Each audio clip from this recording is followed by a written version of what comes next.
বাংলাদেশের পরাজয়ে যার অভাবটা সবচেয়ে বেশি টের পাওয়া যায় তিনি সাকিব আল হাসান। সাকিব মিডল অর্ডারে রান করতেন, বল হাতে নিয়মিত উইকেট নিতেন।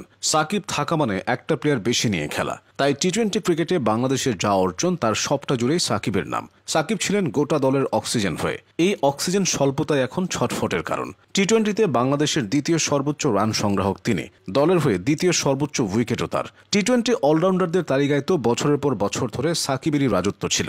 সাকিবের আন্তর্জাতিক টি-20 ক্যারিয়ারটা শুরু হয় 2006 সালে, আর ক্রিকেটের সংক্ষিপ্ত এই ফরম্যাটকে তিনি বিদায় জানান 2024 সালে। মাঝখানের 18টা বছর দলকে অনেকটা একাই টেনেছেন তিনি।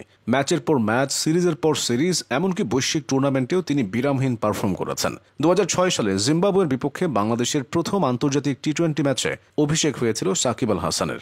যে সাকিব পরবর্তীতে ডালপালা মেলে বটবৃক্ষে পরিণত হয়েছেন, চড়ে বসেছেন বিশ্ব ক্রিকেটের মসনদে। ক্রিকেটের সংক্ষিপ্ততম সংস্করণে বাংলাদেশের জার্সিতে 129টি ম্যাচ খেলেছেন সাকিব, যেখানে 127 ইনিংসে ব্যাট করে প্রায় 23 গড়ে করেছেন 2551 রান। তার ব্যাটিং স্ট্রাইক রেটটা 121। নামের পাশে আছে 13টি হাফ সেঞ্চুরি, যা এখনও বাংলাদেশিদের মধ্যে দ্বিতীয়। তবে ব্যাটার সাকিবের থেকেও বোলার সাকিবের মুনশিয়ানা বেশি দেখা গেছে। টি-20তে তিনি মোট 149 উইকেট শিকার করেছেন। আন্তর্জাতিক টি-20তে উইকেট নেওয়ার বিচারে সেরা 4 জনের একজন সাকিব। তার উপরে কেবল নিউজিল্যান্ডের টিম সাউদি, আফগানিস্তানের রশিদ খান এবং বাংলাদেশের মোস্তাফিজুর রহমান। একটা সময় এই সিংহাসনে সবার উপরে সাকিবই ছিলেন। এছাড়াও টি-20 বিশ্বকাপে সবচেয়ে বেশি ম্যাচ খেলার রেকর্ডও তার। বিশ্বকাপে সবচেয়ে বেশি উইকেটও তার, যা একটি রেকর্ড হয়ে আছে। পরিপক্ক ক্রিকেটার হওয়ার পেছনে সাকিবের আরেকটা গুণও বেশ কাজে দিয়েছে, সেটা হলো তার নেতৃত্ব।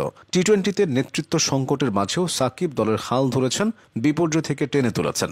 উদাহরণ হিসেবে 2022 টি-20 বিশ্বকাপের কথা বলা যায়। ওই বিশ্বকাপের আগে টি-20 ক্যাপ্টেন্সি নিয়ে দোটানায় ছিল বিসিবি। শেষমেশ কুল কিনারা না পেয়ে সাকিবকে দায়িত্ব দেওয়া হয়। তবে সাকিব তখন অধিনায়কত্ব করার থেকে নিজের খেলায় বেশি মনোযোগ দিতে চাইছিলেন। তারপরও দলের কথা চিন্তা করে তিনি ক্যাপ্টেন্সির বোঝা মাথায় তোলেন এবং 15 বছর পর টি-20 বিশ্বকাপের মূল পর্বে বাংলাদেশকে জয় এনে দেন। 2022 সালের ওই আসরের এক পর্যায়ে বাংলাদেশের সেমিফাইনাল খেলার সম্ভাবনাও তৈরি হয়েছিল।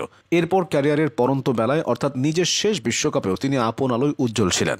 2024 সালের টি-20 বিশ্বকাপে বাংলাদেশের জেতা 2টি ম্যাচে সাকিব ব্যাটে বলে পারফর্ম করেছেন।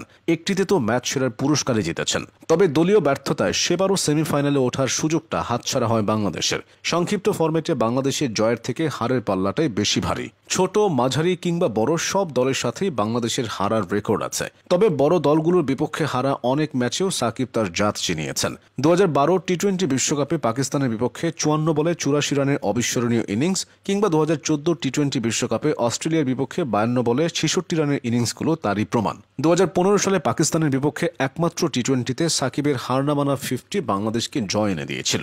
2018 সালে ওয়েস্ট ইন্ডিজের বিপক্ষে টি-20 সিরিজ জয়ে তিনি অনবদ্য নৈপুণ্য দেখিয়েছিলেন, হয়েছিলেন ম্যান অব দ্য সিরিজ।